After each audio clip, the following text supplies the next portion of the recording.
Okay, so previously in the videos in this series, I was qualifying myself as a recovering alcoholic, Cathy McLeish, and I had my last drink when I was 27, so quite a while. And I probably said that too much, but I'm thinking if you want information, you want to know where it's coming from and you want to trust the source.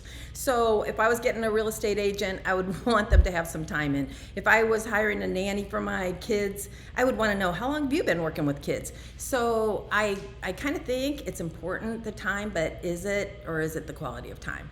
Another qualifier that I have is I live with an alcoholic. So I lived with an alcoholic in a marriage for 7 years, dated for a couple years before that, and I was an alcoholic with an alcoholic. And when you have that, you have both of the dynamics. You have this person that is dealing with the alcoholic and all of their, issues, and then you have the alcoholic themselves. So I was both. Okay, so I have a little bit of information on both sides, only from my perspective. Can I always just say, I'm not speaking for every alcoholic. I'm not speaking for every woman or man that ever lived with an alcoholic. I am just speaking from my perspective and sharing some of the insights that I have that may or may not help you. And so here we go. I was married to an alcoholic. And so as this person, that even though I'm drinking, I'm looking at this other person and saying, I'm damn near perfect, and if you would shape up, I wouldn't have to drink the way that I do.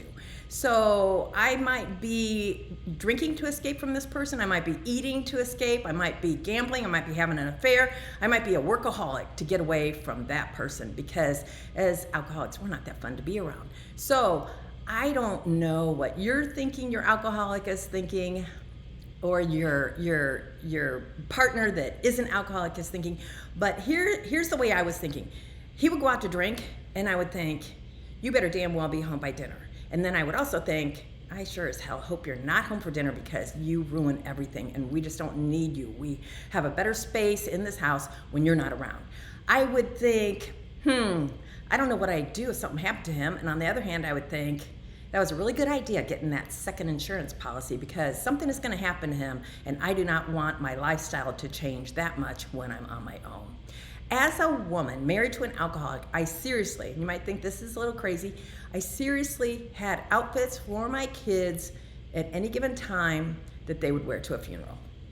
So if you think as an alcoholic that the person in your relationship isn't thinking about your demise, they may not be wishing for it or praying for it, but they are aware of what you are doing to yourself and what the end game might be. And that was the way that I lived. If someone helped my alcoholic out, I was like, damn you, I want him to pay the price.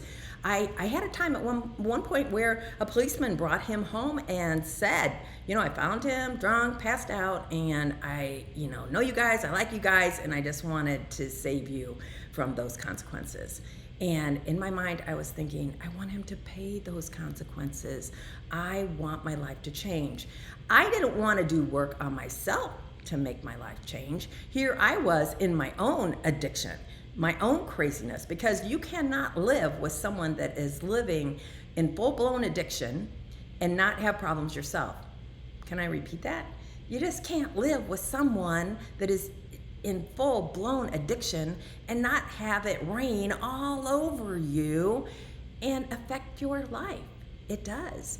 And so the best thing that I could have done at that time is, get into some program of some sort that would help me to look at me and why I was there and what I could do to protect myself and my kids. And maybe at that point even, I might have stopped drinking, but I didn't. So there I was, using my own addiction to cushion that addiction, and I am not giving blame. I am not giving blame at all. We drank two totally different ways. So it was easy for me to hide my flaws behind his. And you know what? When you do that, if the other person cleans up their act, if you clean up your act, if you get honest, the people that were watching your scenario and the dishonesty in it will kind of resent you for that.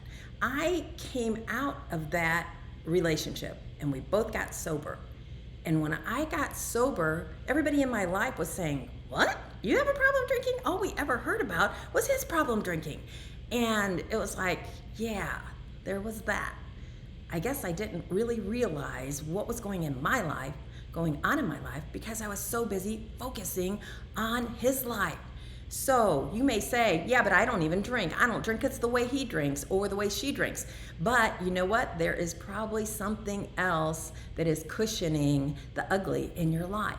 And that is kind of what we do. If we don't get out, we get sick with the person who is sick. So he got sick with me, my kids got sick with me, I got sick with him. We just had a whole big ball of sickness. And it was an awful lot to unpack when it ended. And by ended, I just mean when we put down the drinks. So I don't know if that gives you any insight into the thinking of a person who's living with someone who is drinking. You know, another couple things is like, yes, I wanted you to change. I wanted you to treat me better. But if you weren't going to treat me better, I was going to find my own ways to feel good. And I had pretty low self-esteem. So I went in a lot of wrong directions to feel good about myself at that time. But in the back of my mind, I was thinking, I'll show you. This is what I'll do. And you don't even have to know about it for me to know that I'm getting you back. So I went to some extremes. Ideally, you're not doing that. But if you are, then it's just another area where I compromised myself rather than getting help for myself when I was in this situation that I had no control over. I used to think I had control. I would try to do a lot of things to control it. A lot of things. I worried more about what he was doing than anything else in my life. And if you don't think that that takes a toll on your relationships, on your children, on your, family dynamics as a whole, it really does. And I would think in my mind, well, that's what I got to do. I got to get this fixed so that everything else could be okay. But it wasn't mine to fix. It was mine to maintain my own life, my children's life as a mother, and all the other areas of our life, attending the family things, doing the things that, I was blaming him for us not doing.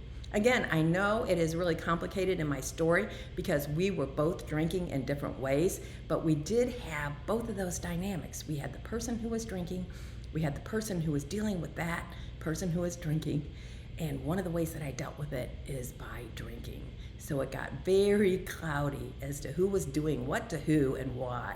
But the bottom line, the bottom answer or tool to take from this video is I can only control myself, and I can only take those next actions to make my life healthier.